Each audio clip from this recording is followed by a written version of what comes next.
The magic superpower of erasing a phone's memory. It's right after the meeting tonight. I'd like you to do it to Cheryl's. That's the whole thing. Had a weird morning.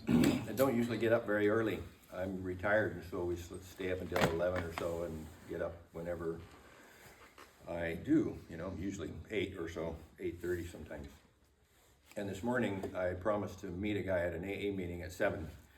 And so it seemed really ungodly that the sun wasn't even up around the corner yet when I got out of bed.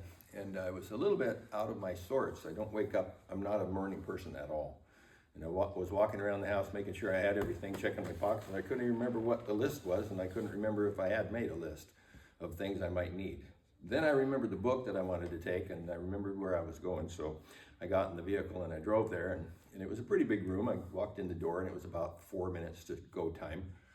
And the guy was on the other side of the room, so I walked across the room, and he gave me a hug, and he whispered something in my ear, and I said, "What? I can't tell what you said." And he said, "Your zipper's down." And I said, "Well, thank you."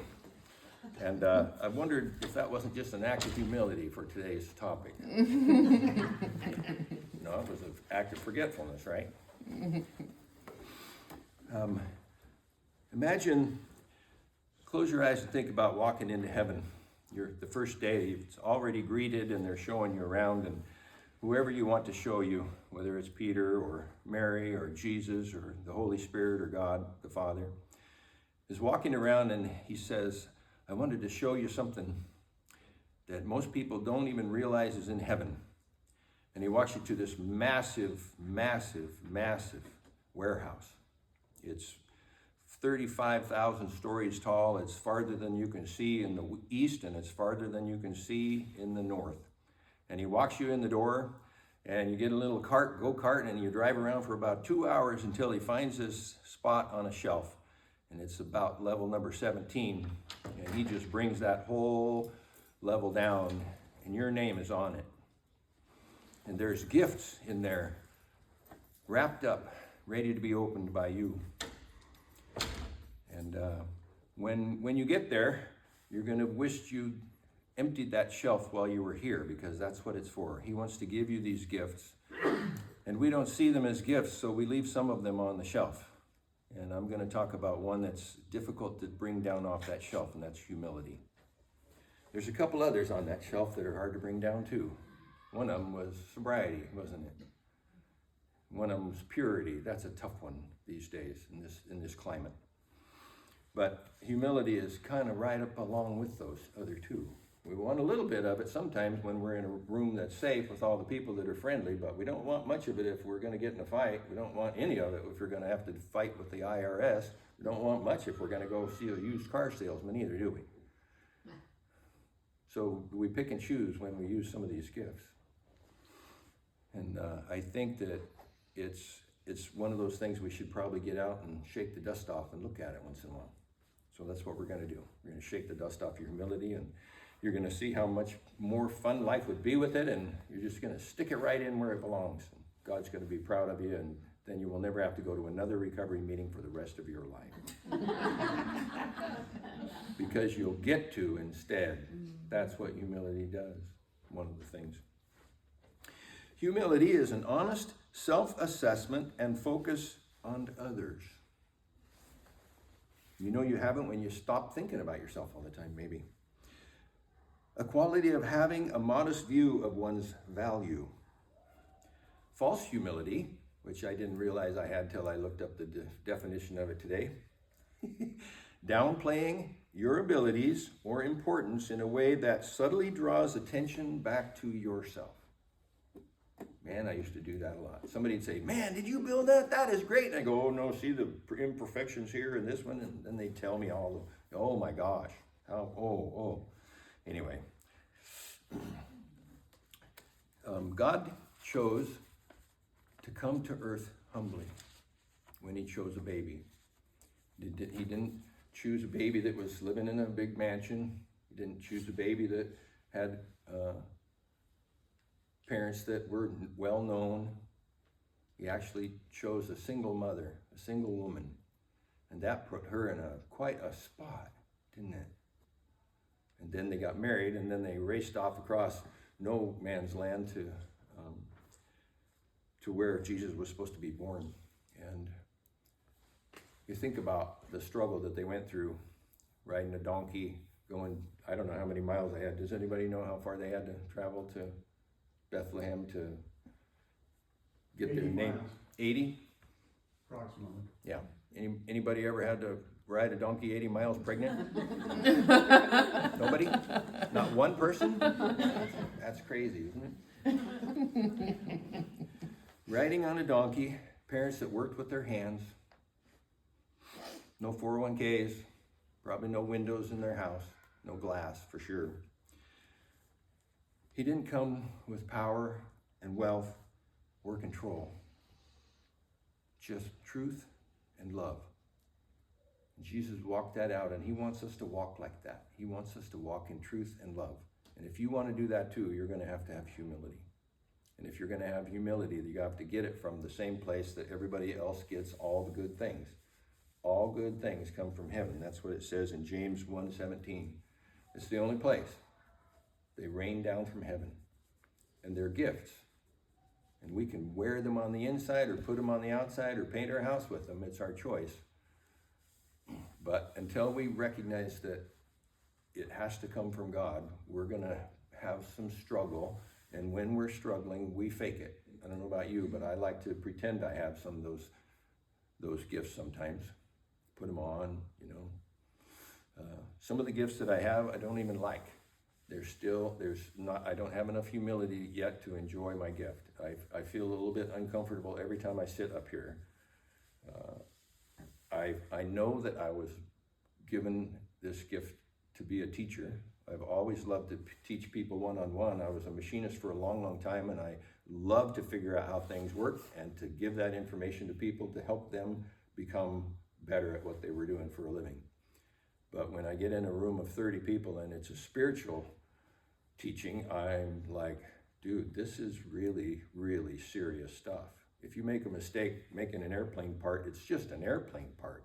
If you make a mistake with somebody's life, it's a big deal. And I don't want it to be flippant, but at the same time, it's just one of those things. I still could use some more humility, that's for sure. So if you want to pray for me, go ahead and pray for that.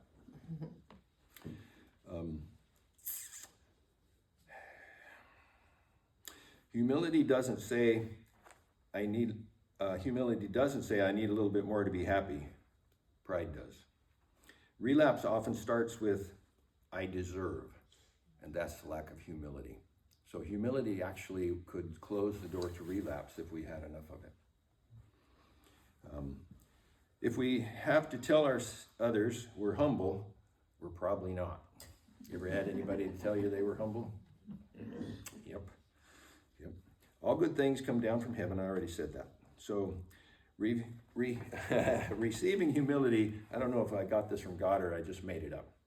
Receiving humility is like going to the dentist. It's not my favorite. In fact, I would like to avoid it. I hate it, and I have a little bit of fear associated with it. But boy, is my smile better when I get out and done with it. Without humility, we won't see the need, and therefore we will refuse growth, purity, peace, hope, love, acceptance, sanity, serenity. Why would God make that a condition? Why would he want us to have humility so when we put those things in, so we would use them correctly to build his kingdom and not our own? Because we spend a lifetime trying to oppress people sometimes and have so many people say good things about us that we can forgive ourselves or accept ourselves or believe in ourselves or have confidence or something. And what we're really doing is kind of edging God out of our lives. And with humility comes snapping right back in. And every gift he's given you is a gift that he watches you use. You say, thank you for the gift. And then he says, thank you for using it. I was watching. It was great. That was great. And he'll be proud of you, and you'll feel that. You'll feel that joy of being part of his world.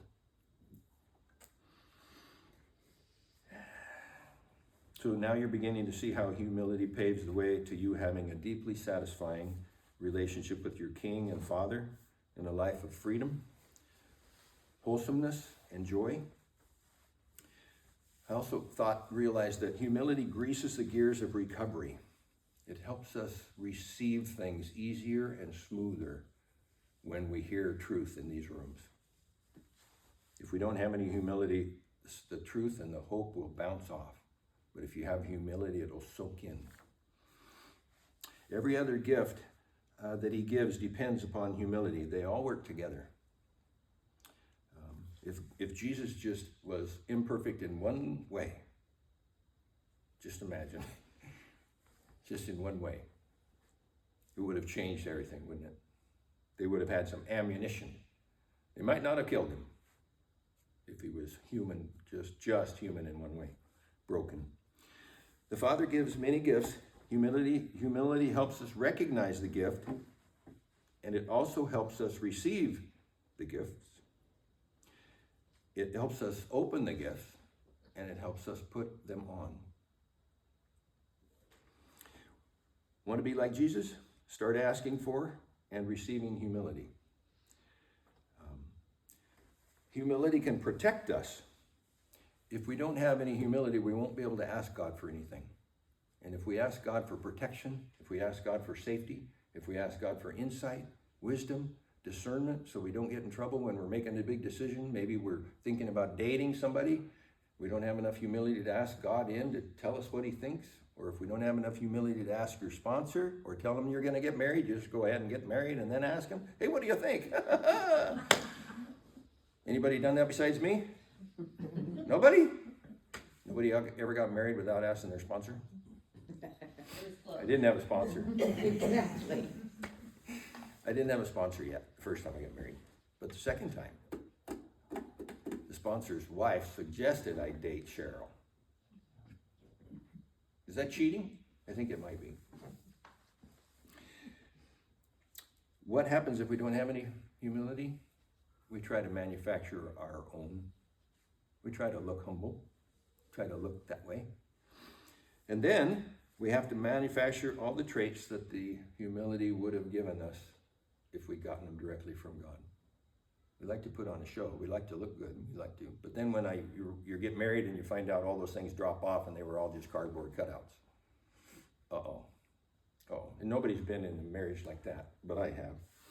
When we humbly take an inventory of ourselves, and we have to take inventories of ourselves in this recovery, we will be able to see our part and have willingness to invite God and others in to see too.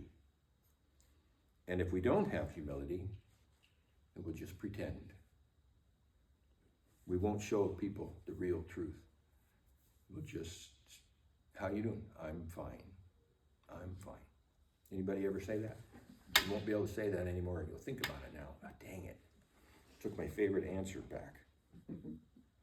When we take a non-humble inventory, we will only see what has been done to us and will ignore our own faults, or at best, minimize them. Humility invites healing. False humility is actually trying to build oneself by looking humble. Step 7 says, humbly asked him to remove our shortcomings.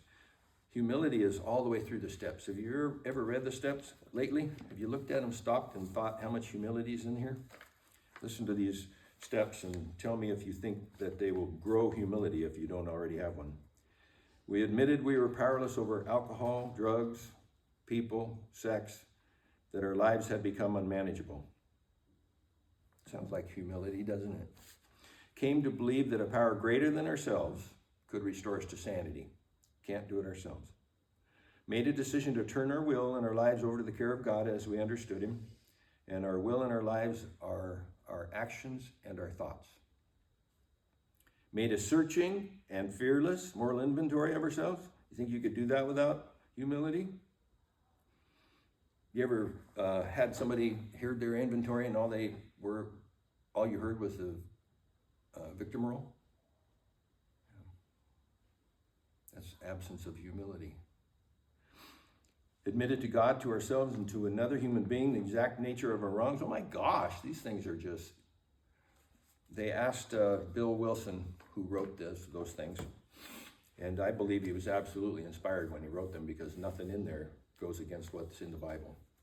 But they asked him, what is the point of the 12 steps? And he said, maybe for the alcoholic, maybe if you work the steps well, you might get rid of enough pride to survive.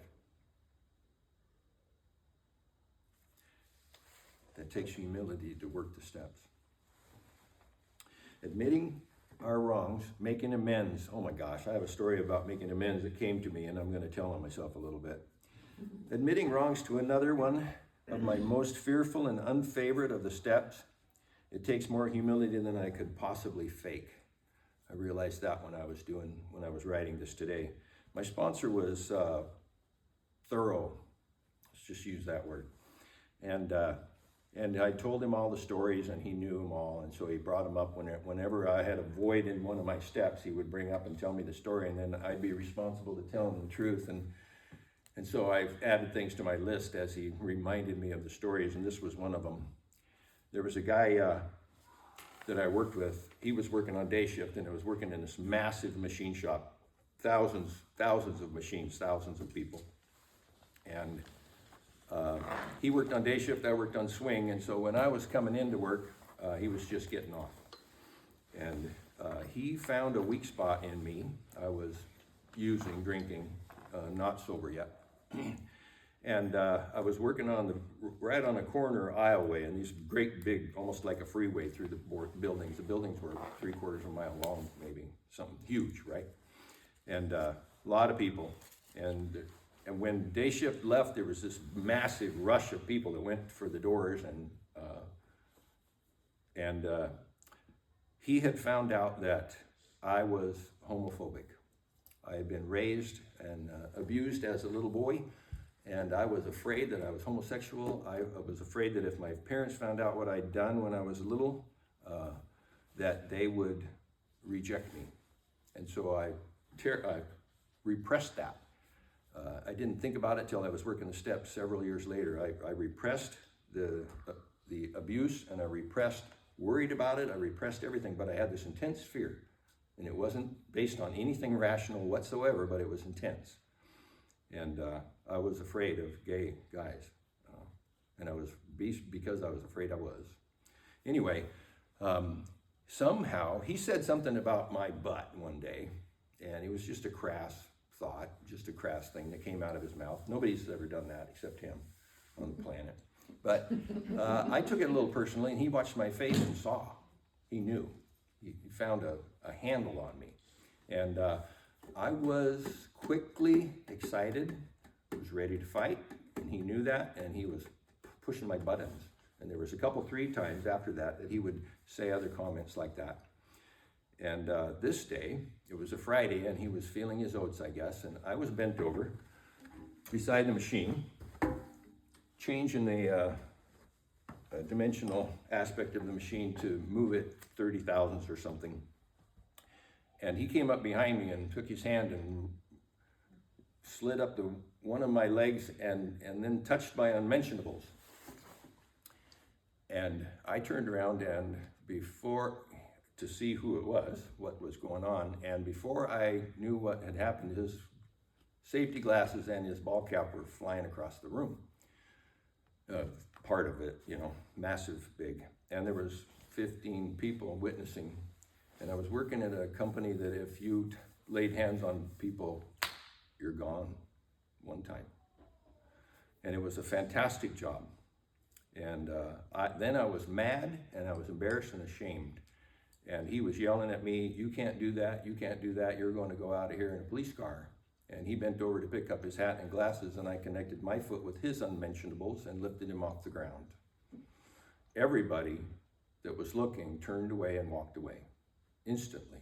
Even his friend didn't want to see that. And he kept yelling at me, and I kept abusing him with my hands and backing him up. And I screamed at him, "I'll go out of here in a police car, but you're going to go out of here in an ambulance."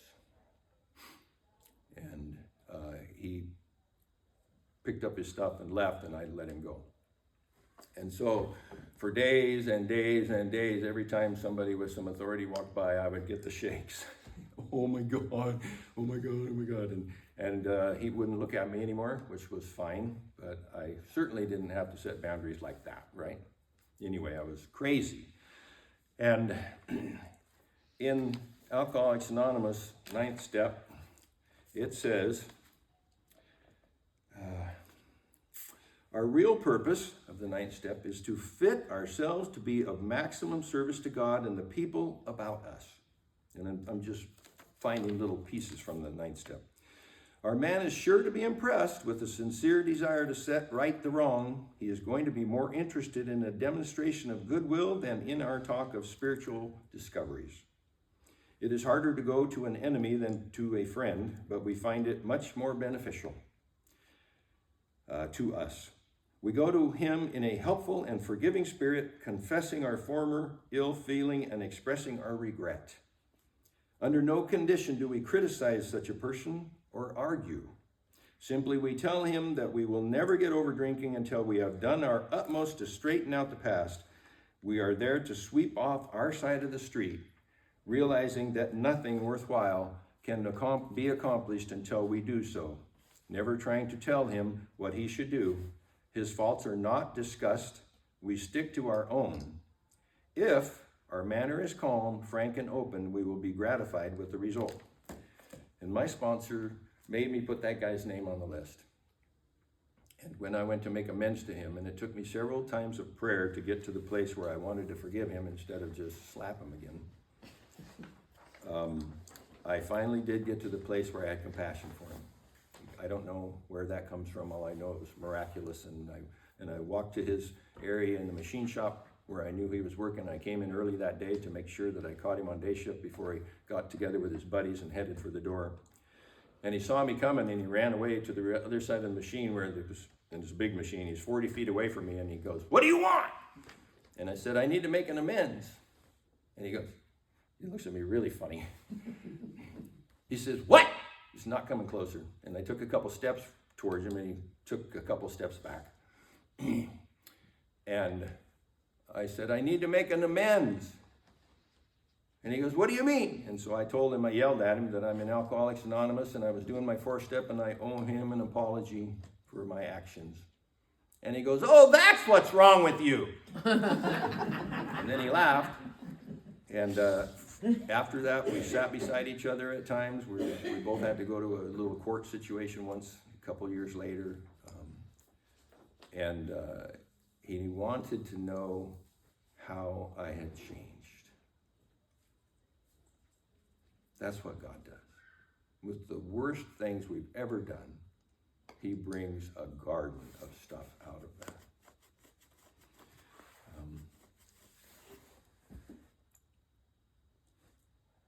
I'm done. Thank you. Thanks, Dave.